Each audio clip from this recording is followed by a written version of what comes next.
Good morning, good morning, good morning. We made it to Friday. I've been in here chitting and chatting with all of you. I almost said shitting and chatting, but chitting and chatting with you. Who did I miss? I mean, all right, OJ, stop. Just lay down. I miss Nani. Good morning. Hello, Angie Gibson. Kayla made it in.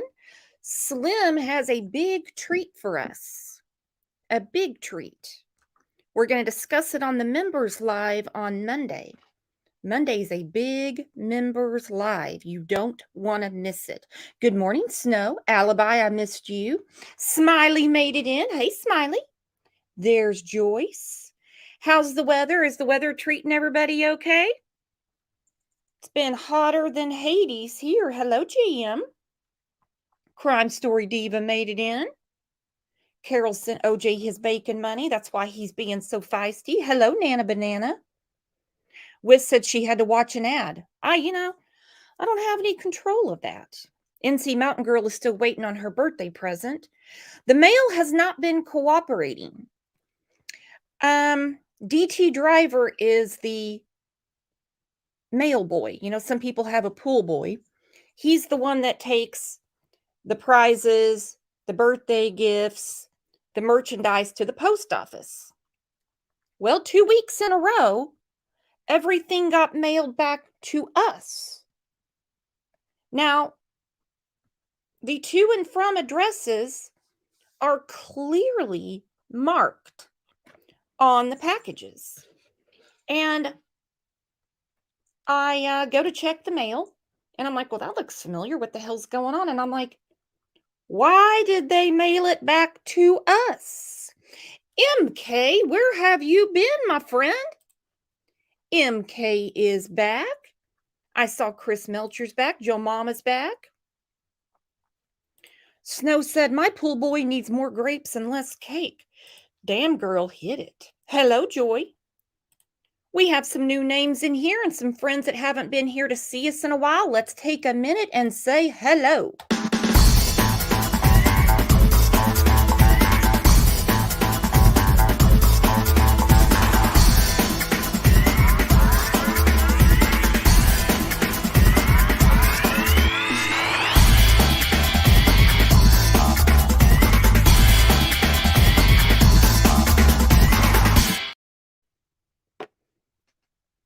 Good morning.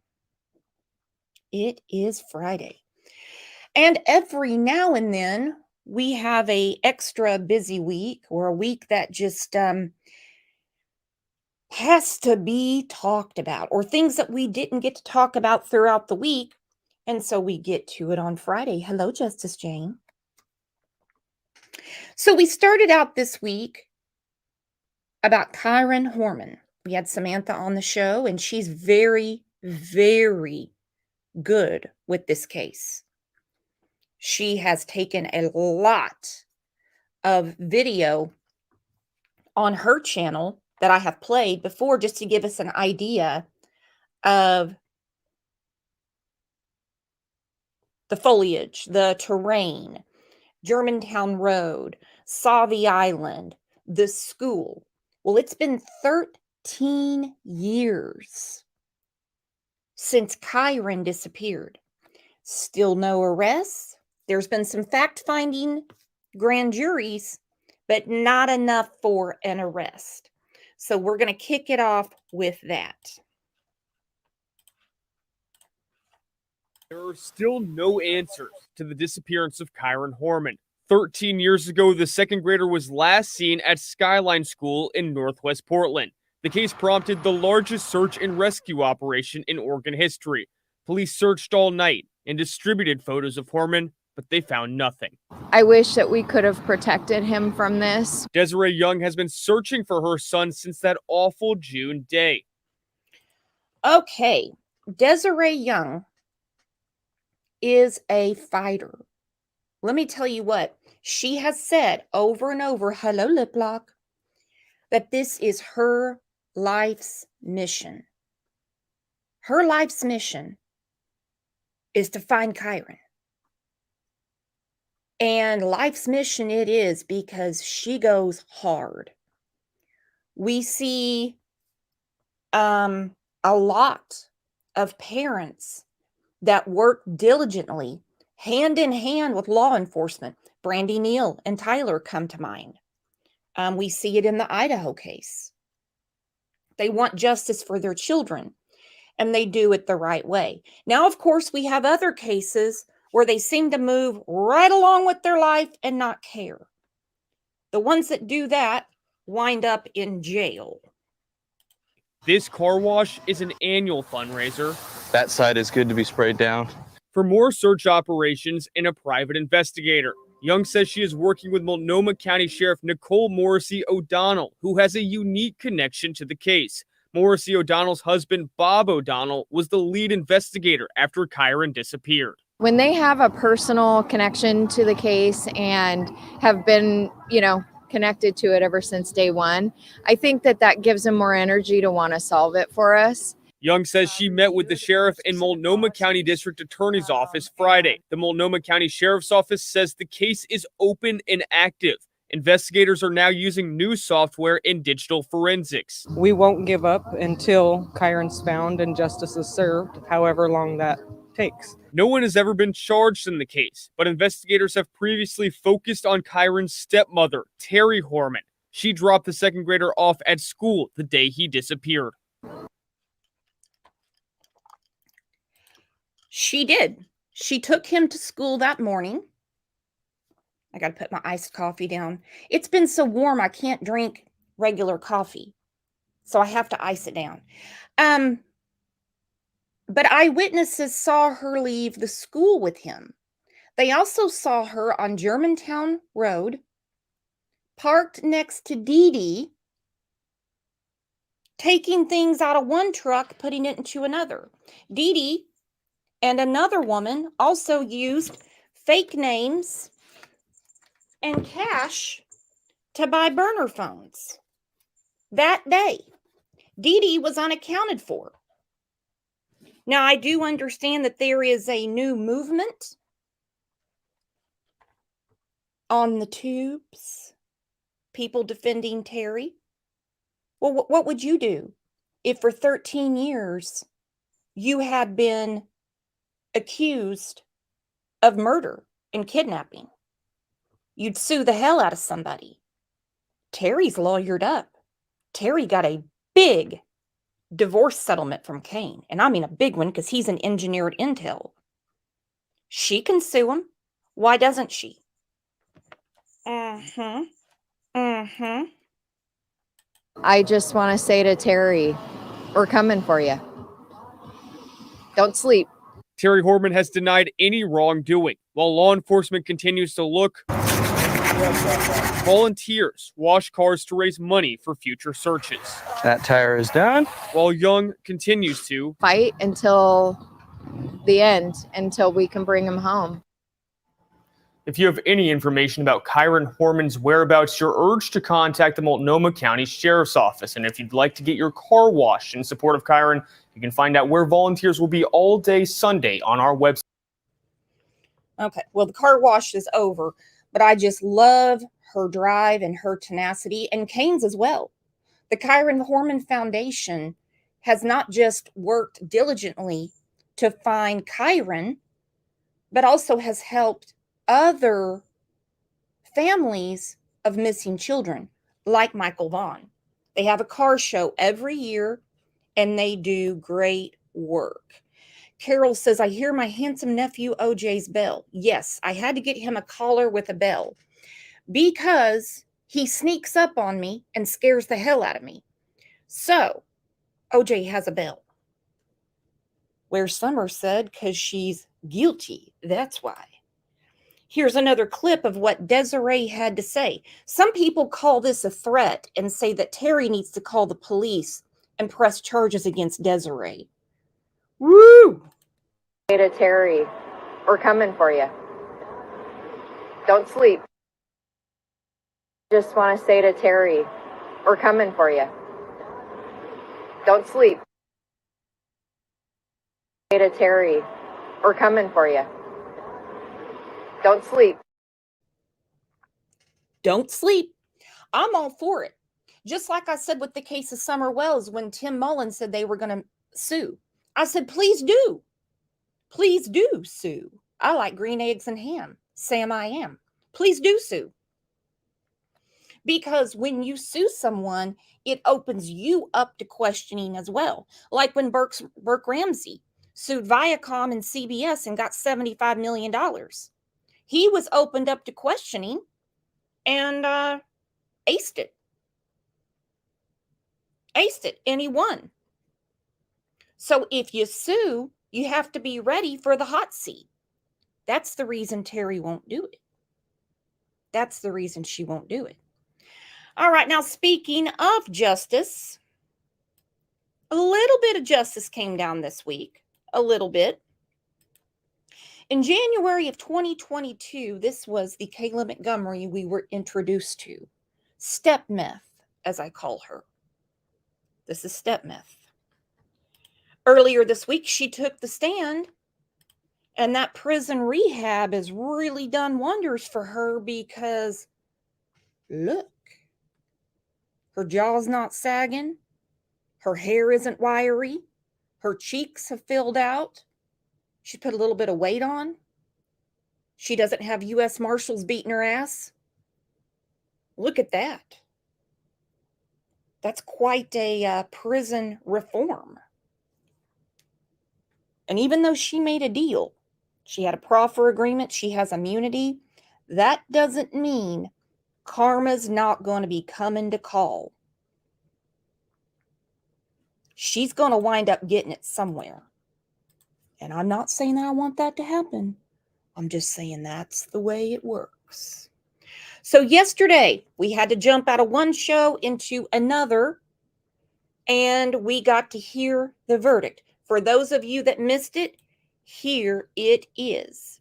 Because Teardrop was found guilty on his weapons charges. Thank you, Carol Claus, for the gifted memberships. Liplock said U.S. Marshals beating her ass. Oh, yeah, that was crazy, man. Woo! That one old boy was walking out of the apartment just to go get some cigarettes. Next thing you know, he had a bunch of marshals around him with guns to his head. He was like, I didn't deserve that. And I'm like, well, you don't harbor fugitives. So he was found guilty yesterday, and this is for the weapons charges. Now, very good news, because Amy in Boston said his sentences will not be served concurrently. They have to be served separately. So let's say, I'm just throwing out numbers. Let's say he gets 10 years per charge. That's a long time. That's a long time for Teardrop. And we haven't even gotten to the murder trial for Harmony Montgomery. And let me tell you what they have done in Manchester, New Hampshire, considering they were 2 years behind. Harmony had been missing since 2019. This department is no joke. They worked their ass off. Props to them. You find the defendant guilty or not guilty? Guilty.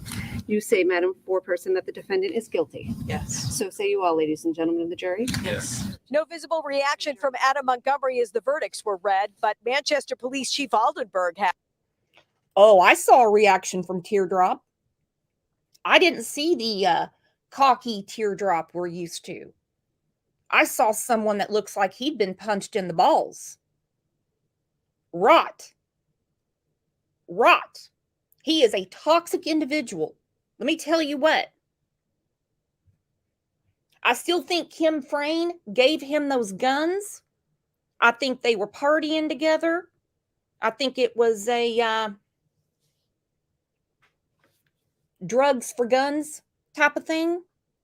Either way, doesn't matter. Like I said, if he sees a gun laying on the sidewalk, Teardrop can't touch it. Teardrop's a felon. He has a gun. That's it. Doesn't matter how he got it. I don't care if it was willed to him in his great uncle's funeral. He can't have one. That's all there is to it. And these felons and their guns never stop. That's why I say on this show all the time, we don't need new laws. We need criminals that follow the law. Crime Story Diva said, I wonder if Harmony's trial will be televised as well. Yes, it will. Yes, it will, my friend. All right, let's see what Chief Aldenberg said, because I like him. Had one. Good day. Good day. We're just getting started on him, though. Sentencing on the gun charges isn't even scheduled yet, but all eyes are already on the Harmony Montgomery murder trial set to begin in late November. The investigation into finding her still continues, and that includes Manchester Police Department, several of our different state, federal agencies, and partners that we work with to try to find where she is. That part of the investigation has not stopped and will not stop until we find her. Gratitude today for the jury of 10 women and 2 men who navigated at times tedious testimony from a cast of characters and a competing narrative from the defense. Very pleased with the jury taking its time to think its way through. There were several different days of different testimony that came forward. They had a lot to deal with. They had 6 separate charges to consider. Armed career criminal convictions are unique, brought because Adam already has 3 or more felony convictions as stipulated by his own defense team. Bottom line, Adam Montgomery is a dangerous human being. And see, for right now, he's where he needs to be.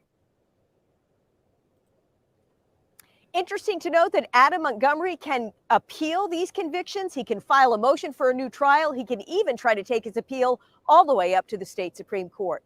We're live outside the Hillsborough County Jail this evening. Amy. Good luck with that, Teardrop. They have your number, my friend. And I love what the chief said. Hands down, he is a violent guy. He's a bad dude. He's a bad dude. Guns, drugs, the murder of a child, a murder in, I think it's Lynn, Massachusetts, he's still a suspect in, and probably more. I think if they keep digging, they're going to find out his daddy is just as bad. He is a toxic, and bad hombre.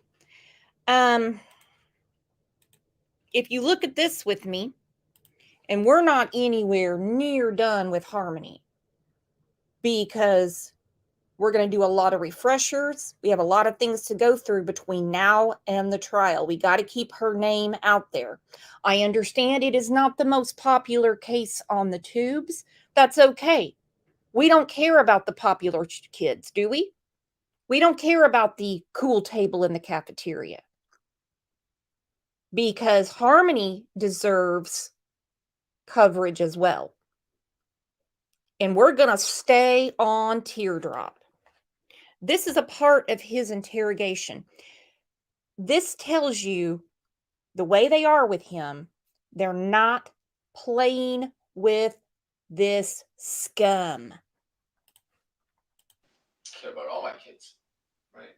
But the one I care the most about is your daughter, Harmony. And we have people around the clock calling into us, giving us tips from all over the country because they care too to try to find where she is. My only goal, which I told you the other day, is to make sure that she's safe. I don't want you to get tied into something if you didn't do anything wrong. My job is not to jam somebody up for something that they didn't do wrong.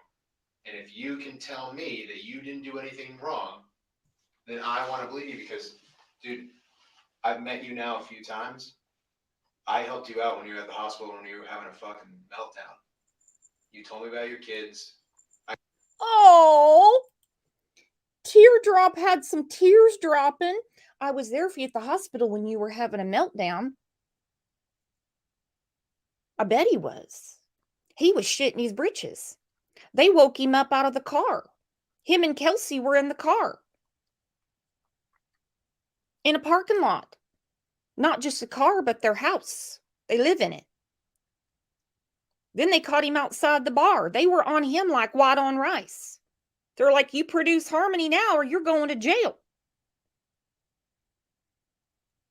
Then they got testimony from Uncle Kevin, who's a POS too, that gave them an eyewitness testimony where he beat up Harmony.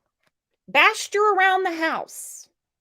But he had a meltdown and had to be comforted by the police. I sat there and I talked to you. Dude, I could have fucking tased you right there. And I didn't do that because I saw deep down inside that you were hurting.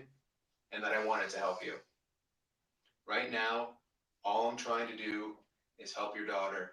I want to bring her home, and I can't do that without your help. Dude, I can't do that without your help. Help, hey, can you look at me? Help me, please. That's all I'm asking for. I can't sleep until I know that she's okay. And I know that you know where she is or what happened to her, but I can't do it without your help. And if you don't want to look like this fucking animal, because I don't think you are. Not that I don't think you are, I know you aren't. But I can only do so much for you, man. I know. I'm begging you to help me. Because as much as you're hurting inside, I'm also hurting inside. And I don't know how you can sleep at night because I'm sure it's eating the shit out of you. Am I wrong? No, see, me and Pops, I know I'm not fucking seeing my wife, I'm not seeing my kids, you guys are just playing games like this. Dude, but I'm not trying. I'm not trying to play games. Good. Like, telling my wife and kids that I'm not allowed to see my wife and kids, like. But dude, that was a mistake from some poor paperwork that hadn't been updated. So like I said, I apologize for that. But it was updated. DCYF told them. No. This was some like DV paperwork I'm talking about. But I'm talking about DCYF already told us multiple times that there was no contact order. Maybe through DCYF. But It could have been through DCYF. Yeah. So let's fucking forget about it. Right, you've seen your kid, you've seen your wife and kids over the last how many days, right? I haven't seen them in the last. I haven't seen my kids in the last 2 days, 3 days. Okay. You're always going to be their father, Declan, Seamus, and then Sierra, right? Kiera. And then there's Harmony. I got nothing else to say.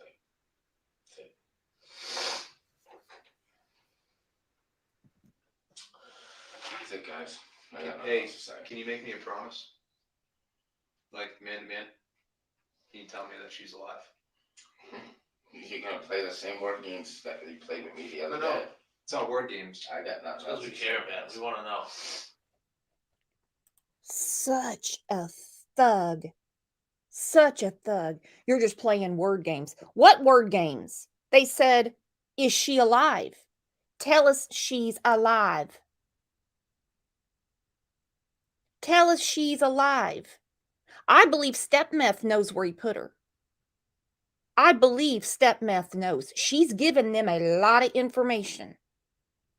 I think she's using that as her last bargaining chip. I really do. And I think Kim Frayne knows a lot about Harmony.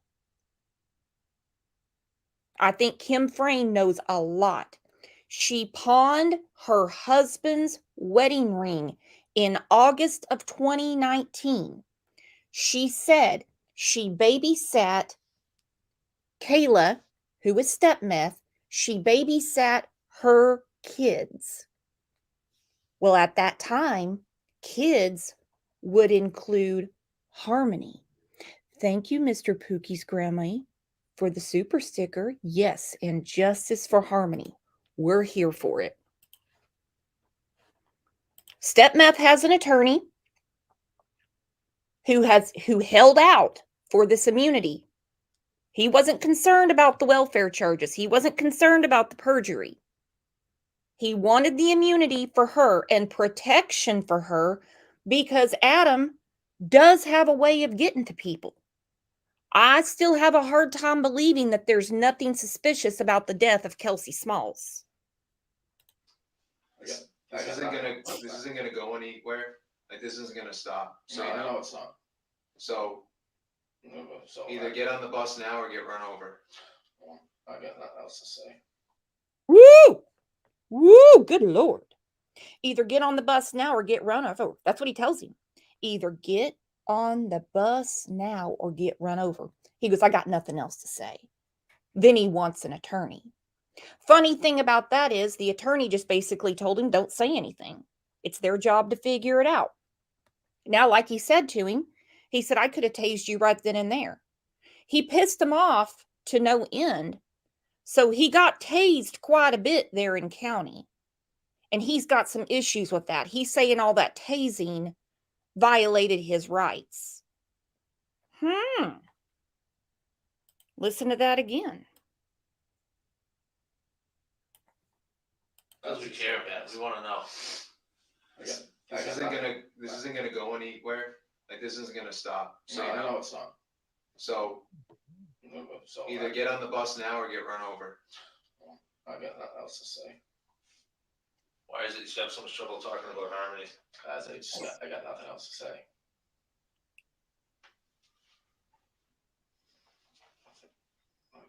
I want a lawyer with me.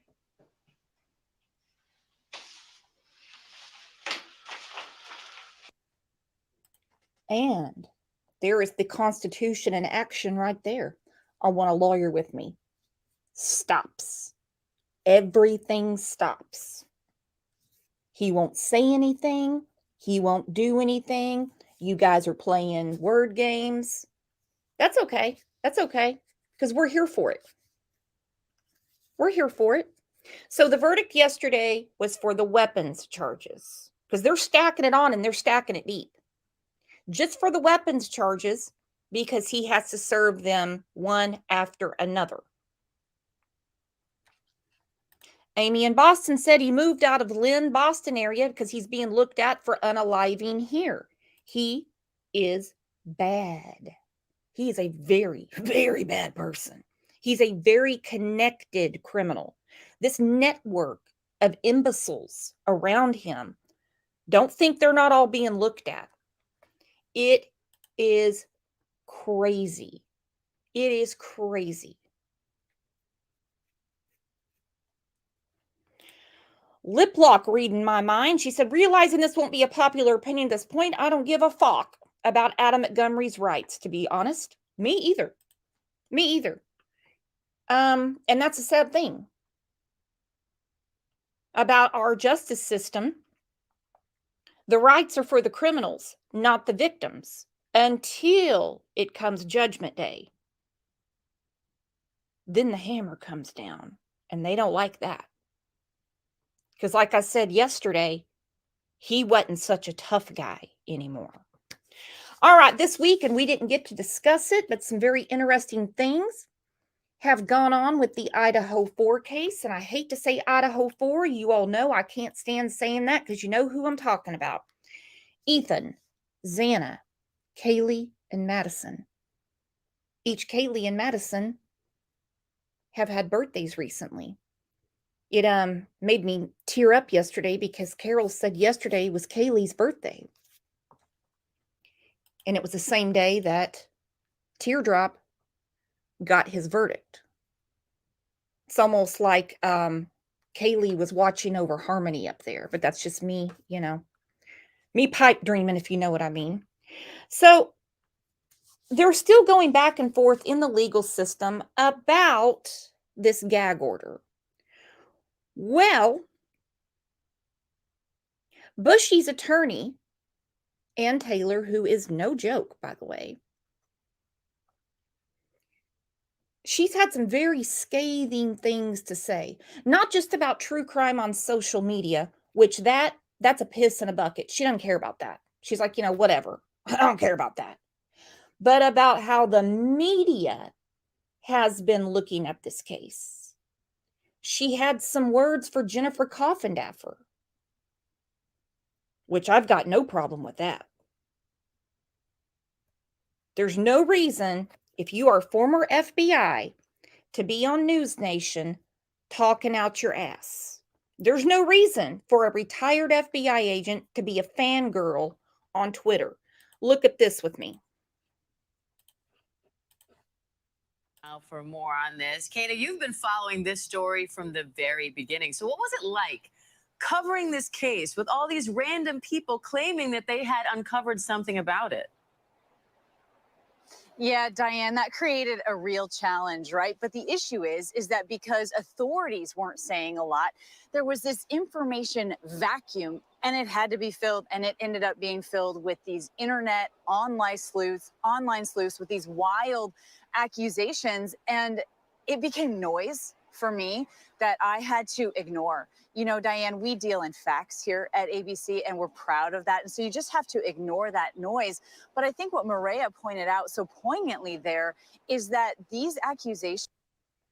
Oh, get real. Good Morning America has hammered this home every morning.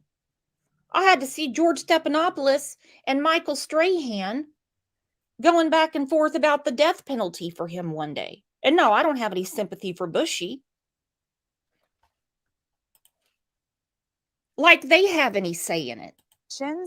That go into the internet, that go into the world, are not without real consequence. And when there's all these tips pouring in and authorities have to create a separate FBI call line just to sift through these, it takes a lot of time away from that investigation. So, Kena, what do you make of the impact that social media has had on this case and the actual investigation? And how do you then balance that with the fact that in cases like this one and many others, police do need the public's help and ask for it outright? Absolutely. I mean, Diane, we've seen cases like Gabby Petito, right, where people actually do help, right? They find a tip, they help solve the case, and sometimes this unfolds on social media. There really can be a benefit to that. But again, because there was so little actual information on this case in Idaho, these, online detectives really took off with, again, these wild accusations. And I would say it was really hard, particularly on the families, to hear some of these accusations. And sometimes they were at the forefront of that. And all the time, Diane, I think about Jack. I think about Kaylee's ex-boyfriend, who is still very close to her and her family. And the amount of accusations thrown at him were extremely detrimental. And this is a young man who was grieving, and he was hardly allowed that process. I'm sure what a difficult, unimaginable process for him and the whole family. Yeah. Kena, your podcast, The King Road Killings, takes a deep dive on this story. So what can listeners... Did she say deep dive? Deep dive. I think I heard deep dive. Hang on. A deep dive? We do deep dives. For him and the whole family. Yeah. Kena, your podcast, The King Road Killings, takes a deep dive on this story. So what can listeners expect to learn about it? So, Diane, as we cover stories, it's kind of rare that we have the time and the space to pull at every single thread that we want to.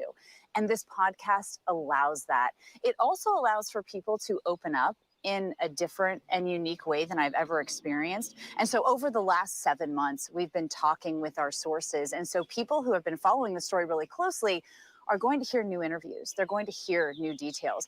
But if you haven't been following the story closely, we will get you caught up very quickly. You won't be left behind. So, Kena, where does the case stand now? Right. So a reminder to everybody that Brian Koberger's parents were subpoenaed by a secret grand jury in Pennsylvania, where he grew up. The next thing that's happening is tomorrow, in all likelihood, Brian Koberger will be in a Latah County courtroom again. This is because of the gag order. The Gonzalez family lawyer, Shannon Gray, is trying to get this gag order removed, as are several news organizations. So that happens tomorrow. But again, all eyes right now, Diane, are looking forward to his October 2nd trial date. All right, Kena Whitworth. Thank you, Kena. Woo! I love deep dives. Love deep dives. Thank you, Levi, for the super sticker.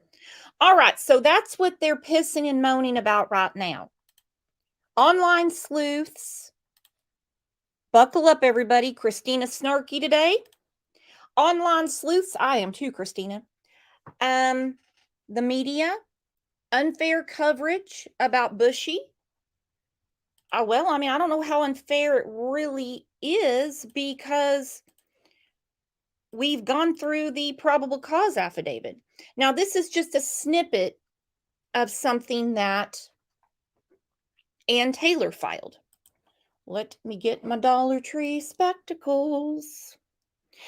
She said, then this court can consider the pervasive nature. I love that word. Pervasive. I'm going to start using that word more.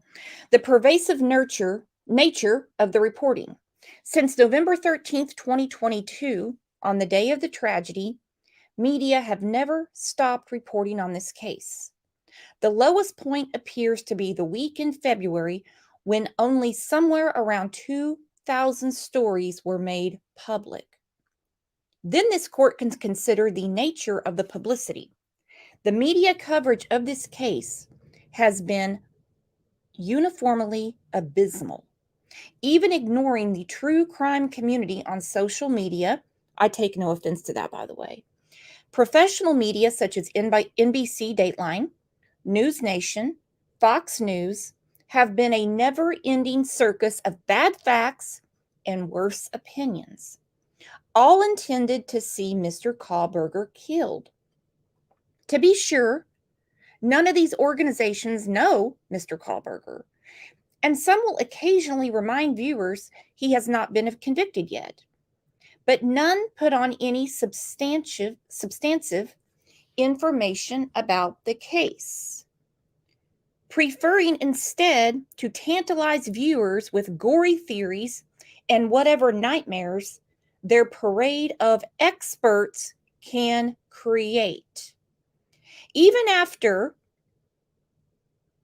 this court admonished the media at the previous hearing in this case to recall its duty to truth in upholding our Sixth Amendment, only a handful thought it worth reporting. And she cites another case. She says, finally, this court can consider the behavior of the attorneys and their agents. For whatever reason, Mr. Gray, who is the Goncalves attorney, Mr. Gray has apparently decided the amended non-dissemination order does not apply to him. Attorneys for the other victims and witnesses have all remained silent.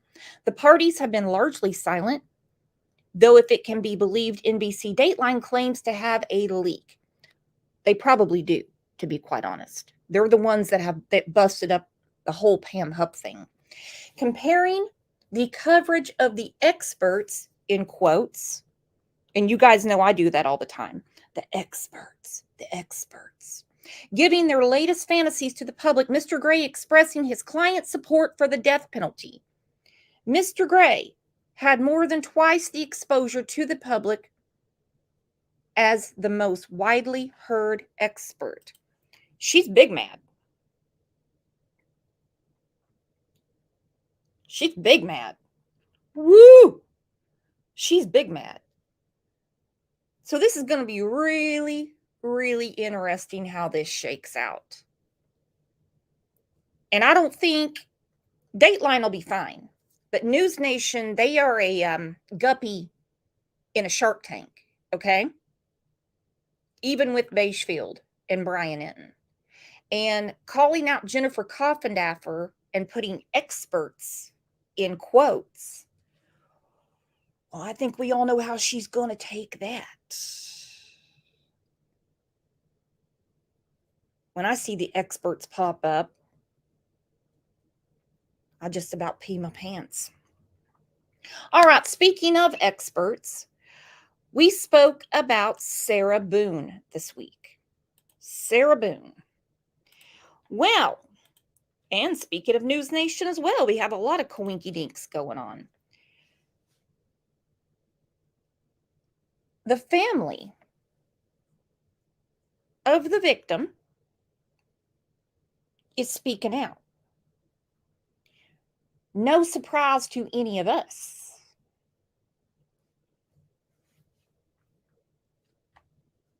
They never liked Sarah in the first place. Jay said, can't wait for the Sarah Boone trial. Jay, we're going to be covering it daily here. Make sure your notifications are on. Make sure your reminders are in full force, because we're not going to miss a minute of it. This is the victim's family speaking out.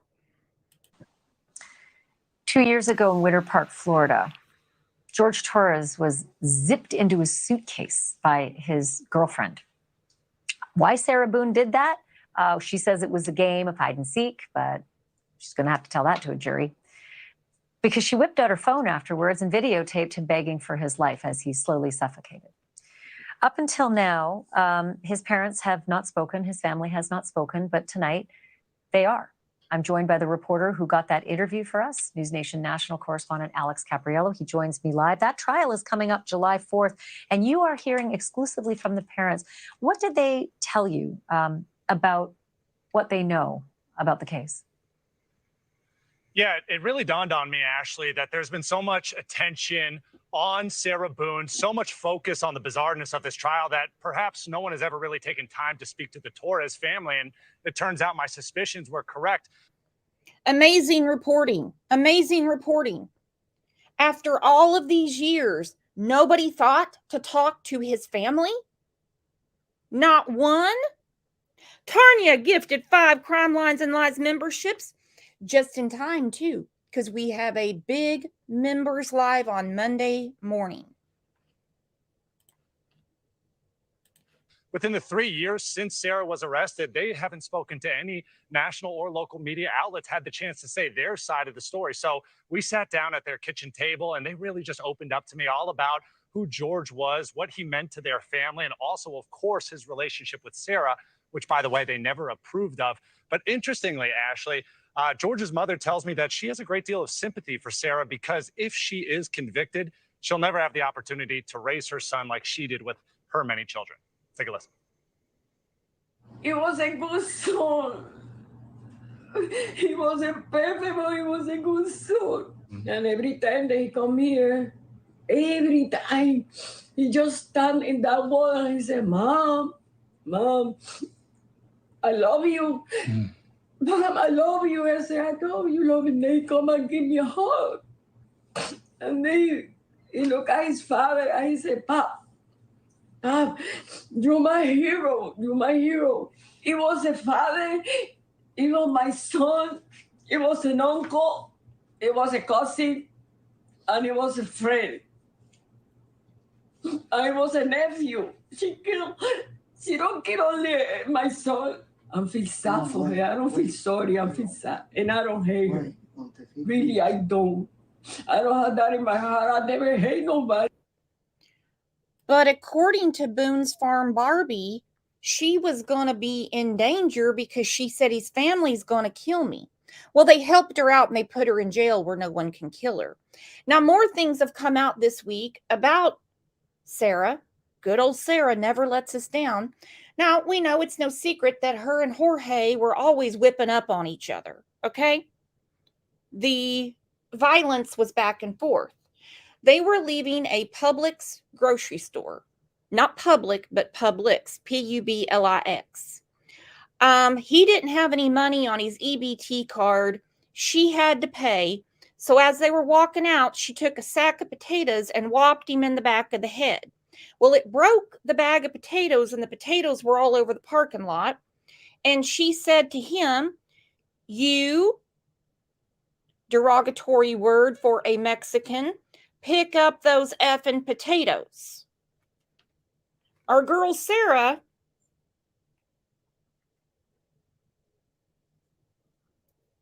is not well balanced. Could you imagine getting hit in the head with a sack of Yukon Golds by Sarah?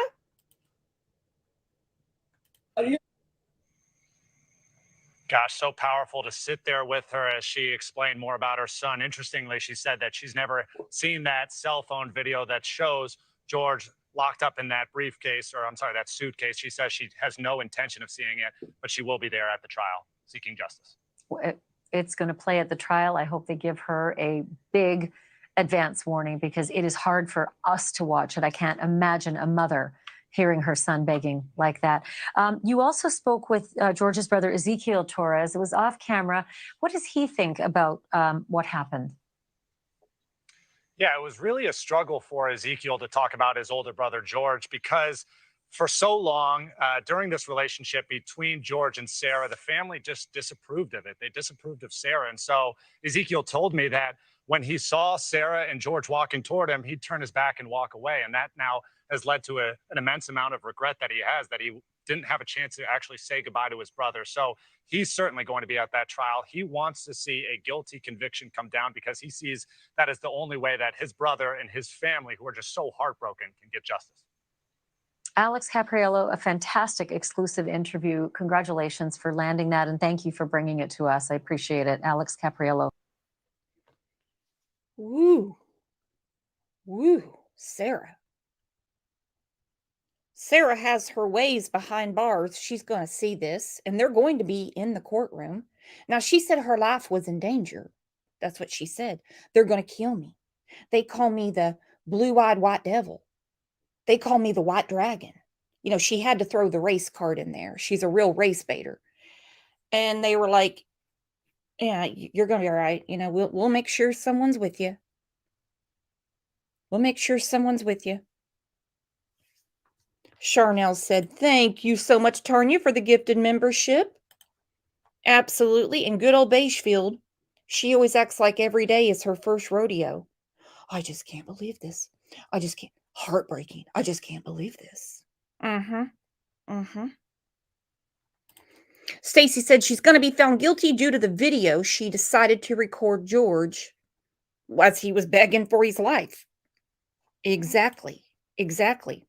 And wait till that jury hears the potato story. All right, they got some footage from inside the apartment.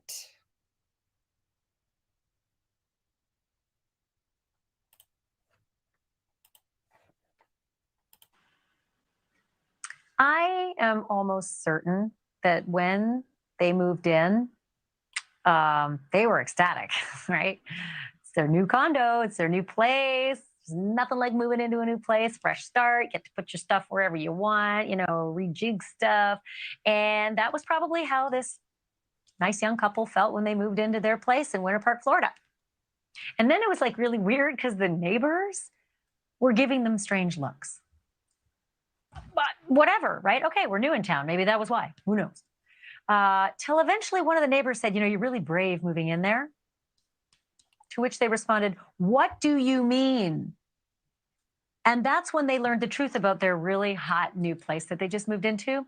It was a murder scene. Yeah, it was a murder scene. It was the place where police say Sarah Boone zipped her boyfriend, George, right there into that suitcase in the corner of the room, and then laughed and taunted him and videotaped it as he slowly had the life snuffed out of him, suffocated, died in that suitcase. Tonight, for the first time, I'm going to take you inside that home because those new tenants have been kind enough to invite us in and show us where, in fact, this happened, because it was news to them that that's where they were living, and that's where they are living. Not only that, but we have something else that's exclusive and new for you. That's Alex Capriello on your screen right there, walking into that murder scene. But the first person that Sarah Boone called when she awoke from her drunk stupor, and this is her story, not mine, as police told us, first person she called when she came downstairs from the drunk night and realized that Jorge was, you know, dead in the suitcase was not 911. It was her ex-husband. And so tonight, for the first time, he's talking to us. And we have some exclusive reporting on what that ex-husband said about the conversation, and said about Sarah, and said about the child that they have together. I want to bring in that intrepid reporter, News Nation correspondent Alex Capriello. He is live from outside of that crime scene tonight. Man, oh man, you get the goods. I just saw you knocking on that door. They invited you in. You have exclusive first-time access to this murder scene. So just start there. Well, and let's face it, Sarah didn't just get sick one day, okay? She didn't just get sick one day. I have a feeling that she didn't treat her ex-husband too well. Now, for whatever reason, the morning that she found old boy dead in the suitcase and didn't realize she blacked out and passed out, she called the ex-husband. It has also been said that she was at a Christmas party when she was married to the ex-husband and was telling people that she was training to be, hang on everybody, she was training to be an astronaut. Sarah was training to be an astronaut. She was waiting to get a nose job so that the helmet would fit over her head. So she's been crazy for a long time. Carol has gifted some memberships. Look at that, sent it as a new member. Poke Monster's a new member. Good Grandma's a new member. That's what I'm talking about. Thank you, thank you. Alicia said, okay, Texaholic said in her dreams. Jay said, what? Jay said, what? Chloe Jade said, an astronaut. Alicia said, space cadet.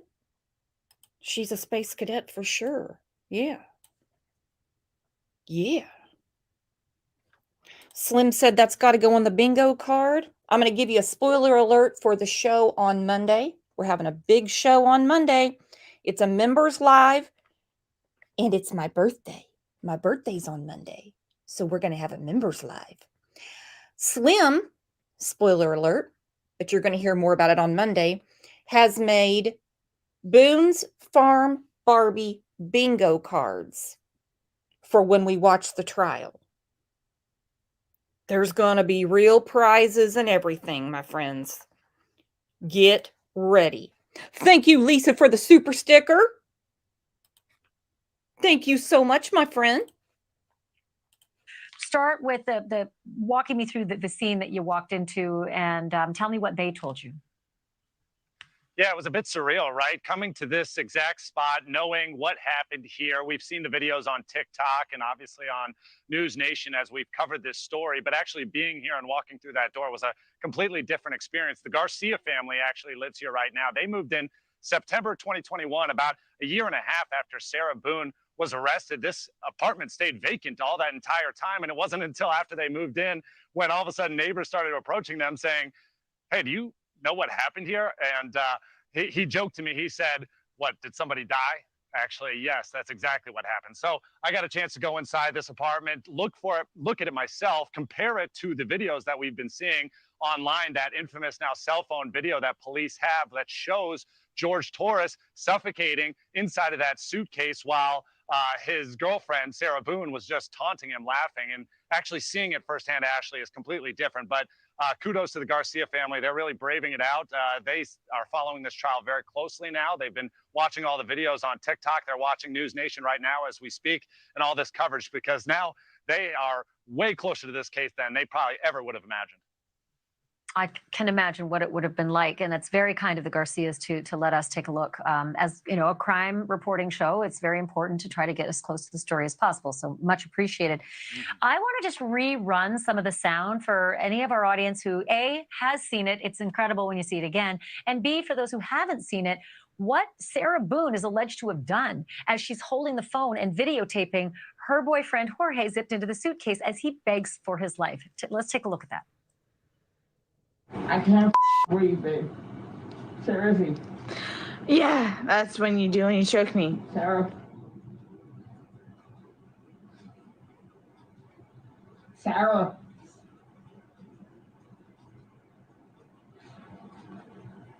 Sarah.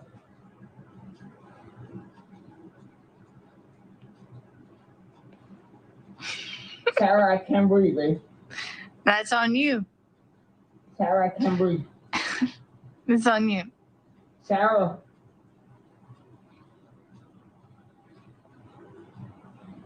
Real or ransom. Might want to get video for it extra. Because I got this. Sarah. Real or ransom. Sarah.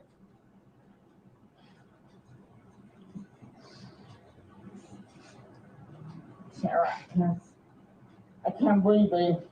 Oh. That's what I feel like when you ching on me. Sarah. Thank you for watching. Go to News Nation. Horrible. Now, the day after, when the police get there, and she's straddling the rose bush, the sticker bush, and she's drinking out of the spigot from the side of the apartment, sucking in the county water, she doesn't even remember she took this video. She's trying to play Girl Scout with them.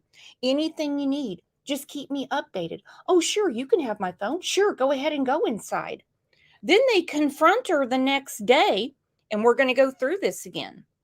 Because as we get ready for trial, we're going to go through a lot of recaps and reminders. They confront her with the video. Sticker Crotch didn't even know anything. She didn't remember it.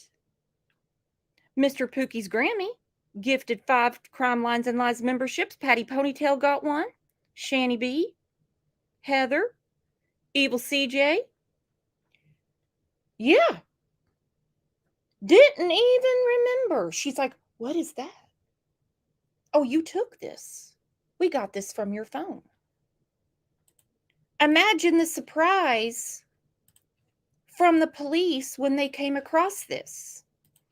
I'm going to put up a trigger warning because it is hard to see. Trigger, trigger. Sarah said they had 1 bottle of wine. Well, the receipts said a little different than that. And I think we all know that our girl Sarah, Boone's Farm Barbie, she's a seasoned drinker, okay? A bottle of wine doesn't last her till 10 in the morning. That's what gets her her blood levels right, if you know what I mean. Bottle of wine, that's not going to tickle that liver too much.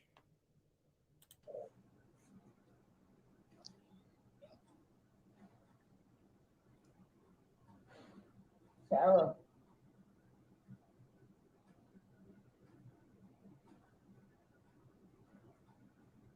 For everything you've done to me. Sarah. For everything you've done to me. Sarah. Fuck you. Sarah. Fuck you. Sarah. Stupid. Sarah. That's my name. Don't wear it out. Sarah. I can't fucking breathe, babe. Seriously. Yeah, that's when you do when you choke me. Sarah. Sarah.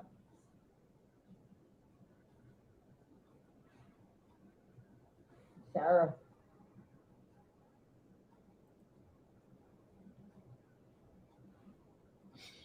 Sarah, I can't breathe, babe. That's on you. Sarah, I can't breathe. It's on you. Sarah.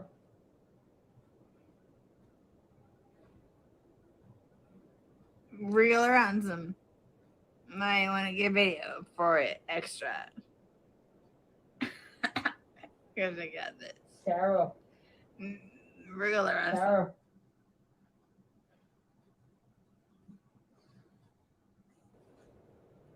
Sarah, I can't breathe, babe. Oh. That's what I feel like when you ching on me. Sarah. Fuck you. Fucking breathe, Sarah. Yeah. You should probably shut the fuck up. Sarah.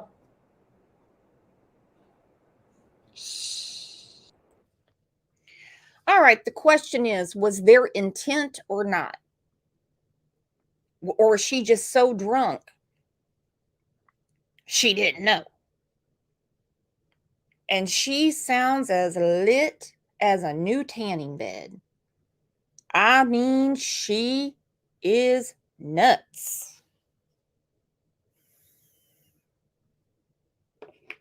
Drunk or not, how could you look across your own living room at a suitcase, knowing there's a human being in it, begging for breath? Begging for breath. Well, look at that. We have new members. Thank you, Carol. Rogue House is a member. That girl, James. Lisa. Woo. And like I said, just in time because we have a big members live on Monday. Okay, this was introduced. Hang on. I'm that bitch Mama Bear. Hey, girlfriend. Said, good morning. I have a question. Is that suitcase upside down? The handles are at the back of them, aren't they? If so, he would have never been able to get out. I think that's from when she pushed it down the stairs. Because he couldn't have got into it that way, if you know what I mean. Extra AF has a cloud and an umbrella. Nani said, welcome new members. Wendy said, woohoo Monday. Yes, woohoo Monday. All right, this was brought up in the Crime Lines and Lies Facebook group. This is a story out of Arkansas about their quarterback, young kid. And this is a tale that I think actually we're going to have a couple stories back to back about how people use the internet and how they need to use the internet as if they're talking to a person right in front of them. Also, people need to understand that the typed out words are sometimes taken out of context. But in this situation, what has been done to this boy is horrible, okay? He had a full ride scholarship to be the quarterback for Arkansas. Somebody, whether it be an ex-girlfriend, someone who's jealous of him, made an Instagram page, and I'm going to put it on the screen.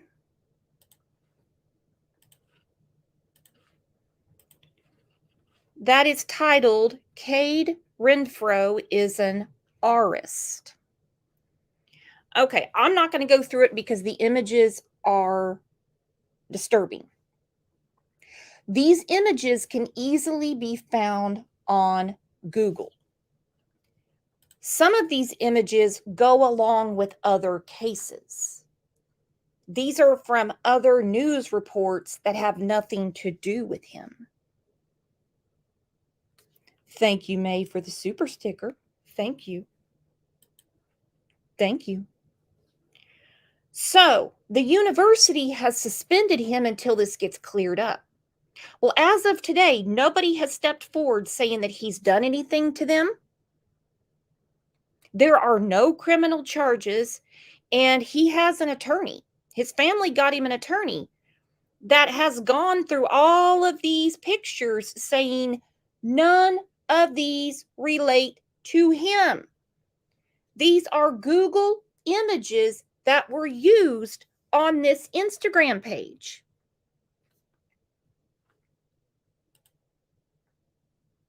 This is horrible. And I would do the exact same thing as these parents if this happened to my son. Look at this clip.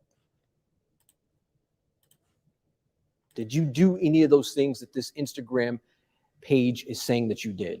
No, sir, not at all. Have you ever done anything like that or done something to a woman against her own will? No, sir. Everything that I have ever done has been consensual. Since May 23rd, when an anonymous Instagram page went live called Cade Renfro Abuse, detailing allegations of sex. And Instagram's going to have to answer for this. Instagram is going to have to answer for this. These social media platforms are getting sued left and right because they have to answer for this stuff. I know we have one case right now where a family has been mocked, harassed, accused, and they're going to sue YouTube because that goes against their terms of service. And it's that easy to do it. And the NCAA has a code of conduct. Until these things get straightened out, they can't let them play. Instagram needs to answer for this. Let me tell you what, Instagram, last I checked, was owned by Facebook. If I even say shit on Facebook, I get a 30-day ban. But this can happen? These are Google images. Anyone can go to this Instagram and pull these images and reverse search them. And I'm no deep dive investigator. And I figured it out.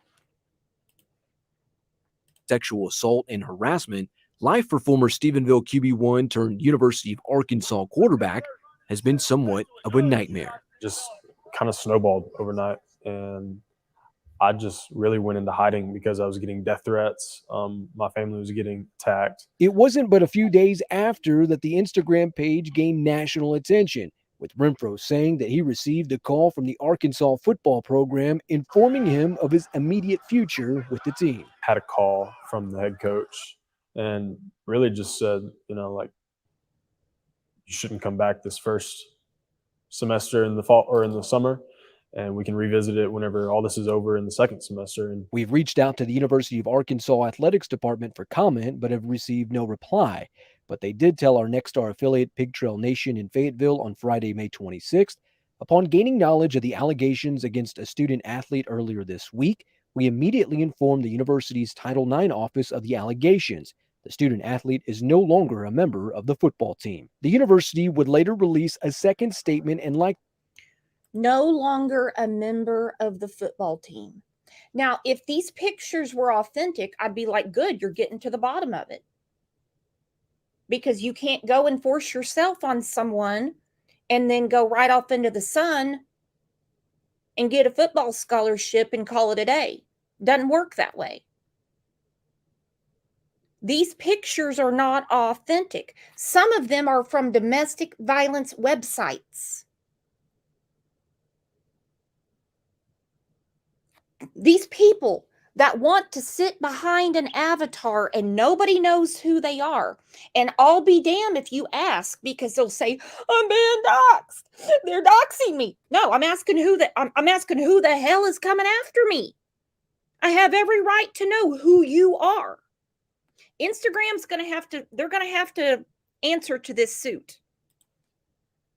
The first did not mention Renfro by name. Quote, after being made aware of the allegations, we notified the relevant offices on our campus. Due to the Family Educational Rights and Privacy Act, student privacy regulations, we are unable to provide more information at this time. Meanwhile, David Wimberly, a defense attorney from Breckenridge who's been retained as Renfro's legal counsel, adds perspective to Renfro's dismissal from the Arkansas football.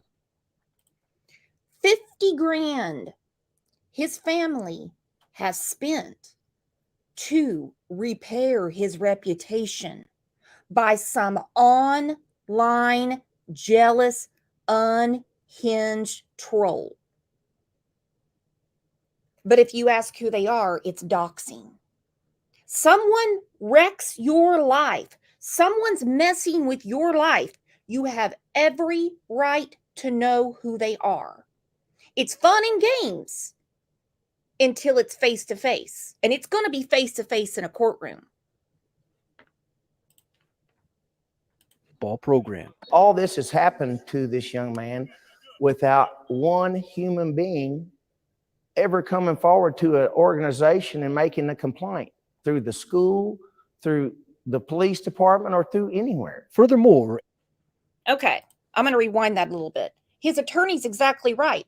You make an Instagram account where you put up these Google searched images and you put up this watered down story of assault that has no dates, no time, no party, no nothing. It's just very watered down.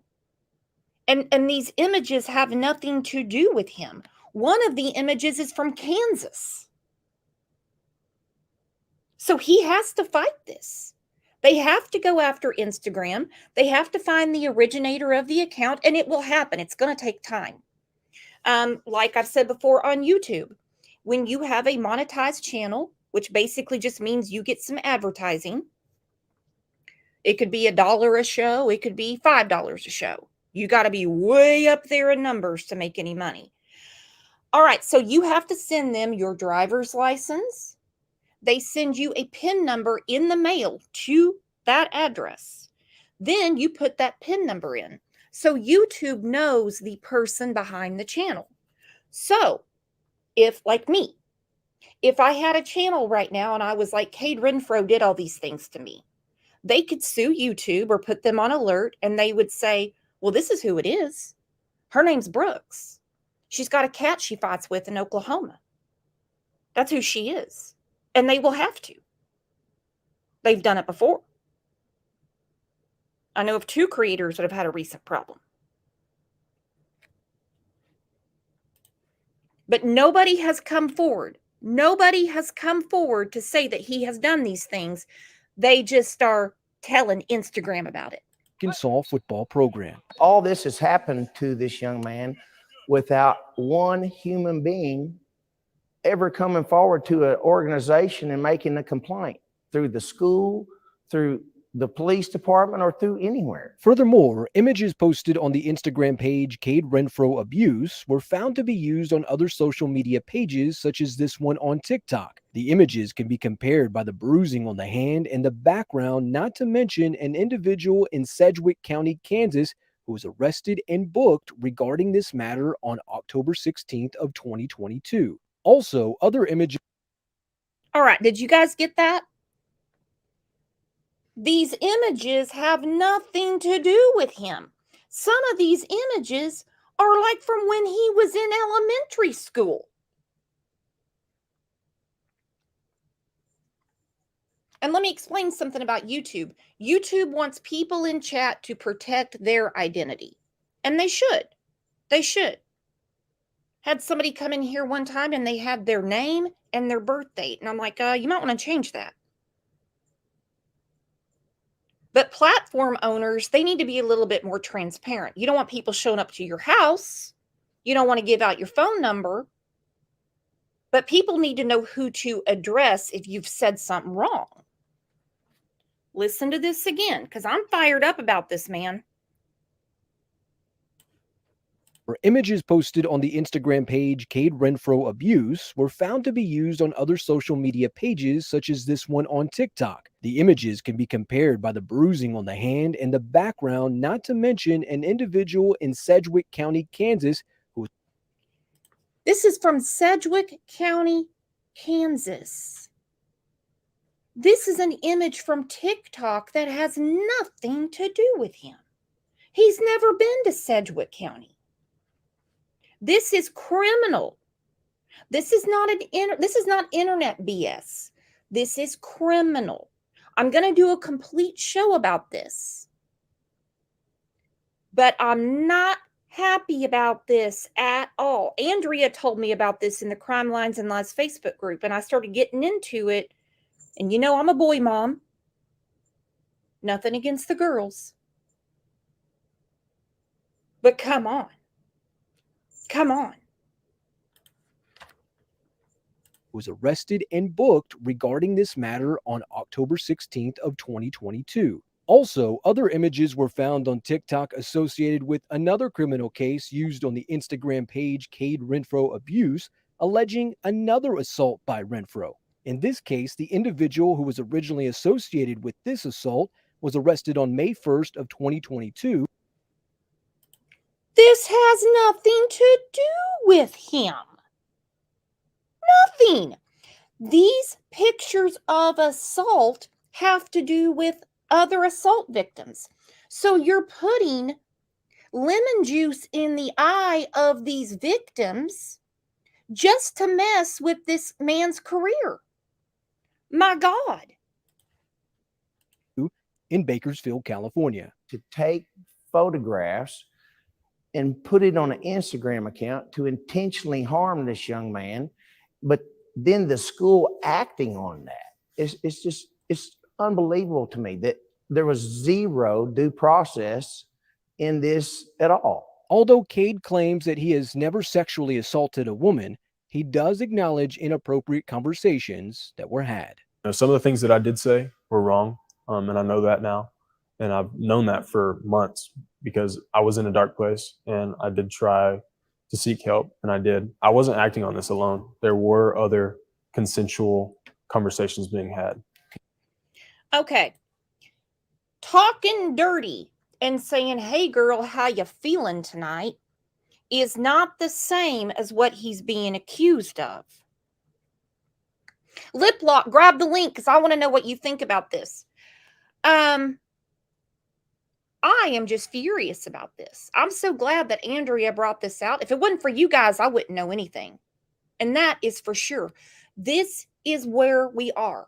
This is 2023. This is what can happen. This is what people can do to you. And it takes money and it takes time to fight it. Lip Lock said, Brooks, I'm elbow deep in dirt and in the garden. Woo! Girl, I wish I was. consensual conversations. Yes, sir. And I would never mention that to anybody that was not okay with that. And there have been numerous girls that have come out and said, yeah, Kate had talked to me about this and was very respectful that I was not okay with it.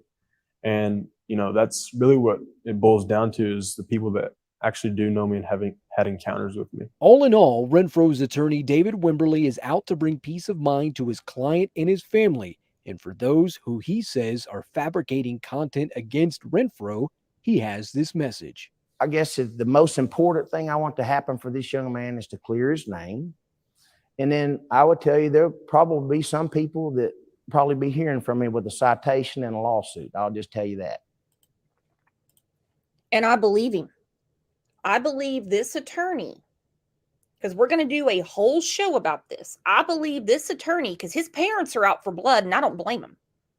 You know, your son has been playing football probably from the age of 6 or 7, considering where he's from. Makes it all the way to a full ride scholarship to be the quarterback for the Arkansas Razorbacks. By the way, that's where my Papa Sam went to school. And they're like, no, you can't play this year. You can still go to school, but you can't play until this is sorted out.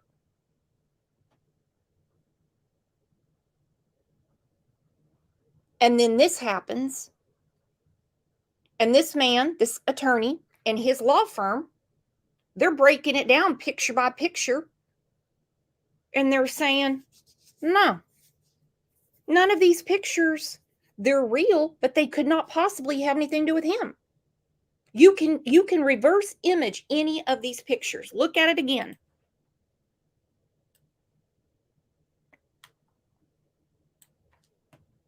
Made aware of the allegations, we notified the relevant offices on our campus.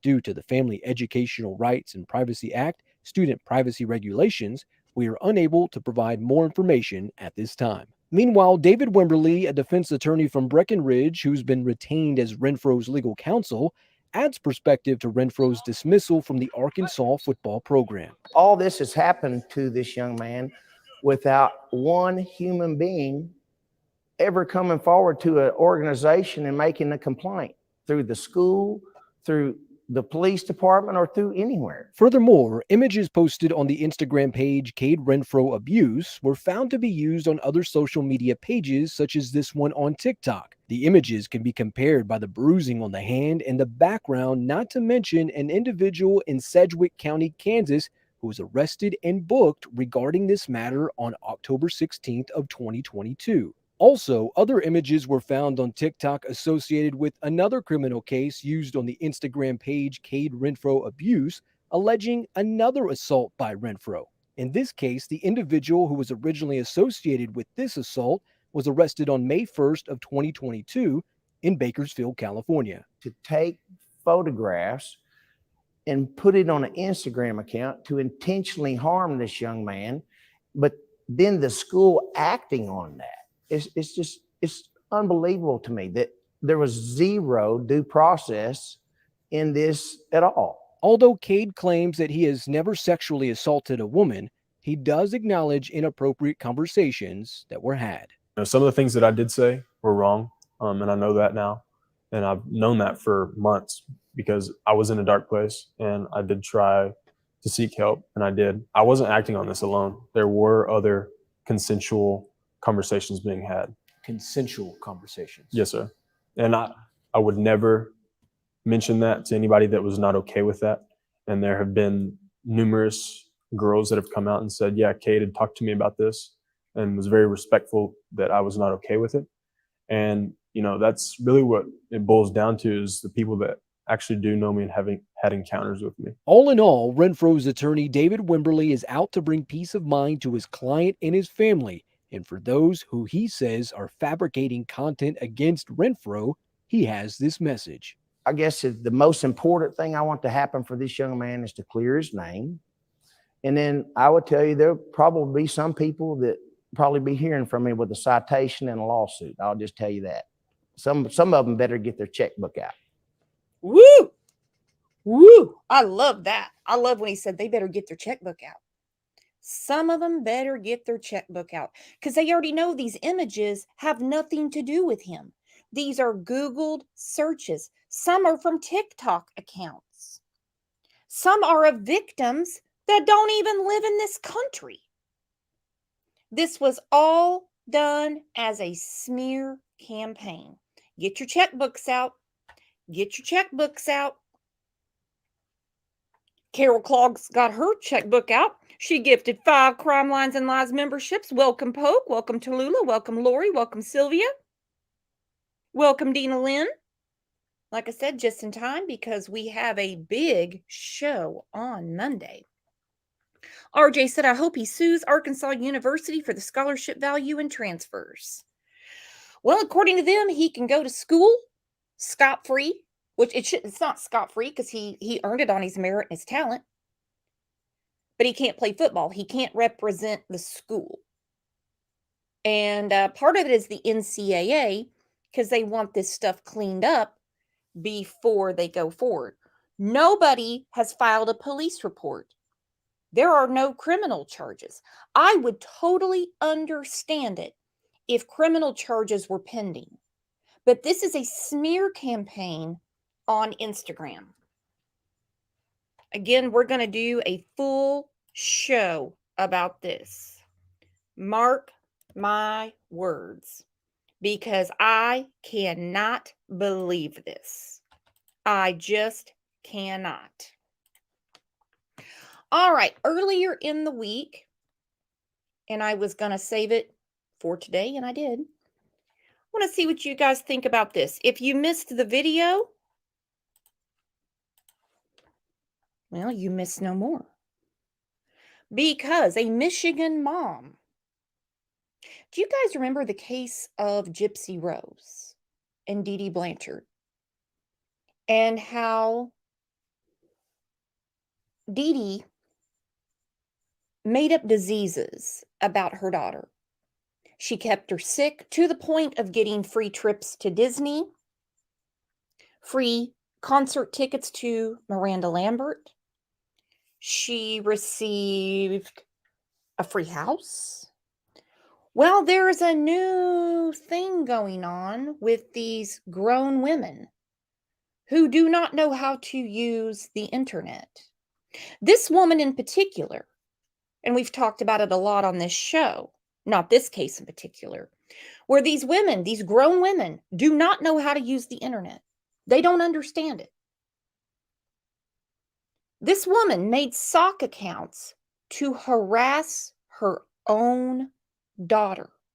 She would watch her daughter day after day after day come to her and say, this person just told me to S myself. This person just told me to F myself. Her and her boyfriend. This person said they're going to break into the house. They said they're going to kill me at school. It goes on and on and on. I did a video several days ago. So, what mama, who is comforting her, saying, oh, I'm going to take care of this. And the mom she's taking her phone and she's texting back to these people, which she was actually texting back to herself. I'm going to take care of this. I'm going to find out who it is. Don't you worry. Well, the girl had a meltdown at school one day. The school called the police. The police showed up. They said, let me have your phone. We're going to find out what student around here did this. And when they got into it, they found out it was her mama. A high school girl in Michigan was cyberbullied for more than a year, sometimes receiving up to 12 threatening messages a day. And who turned out to be the suspect shocked everyone. Reporter Eric Lloyd has that story.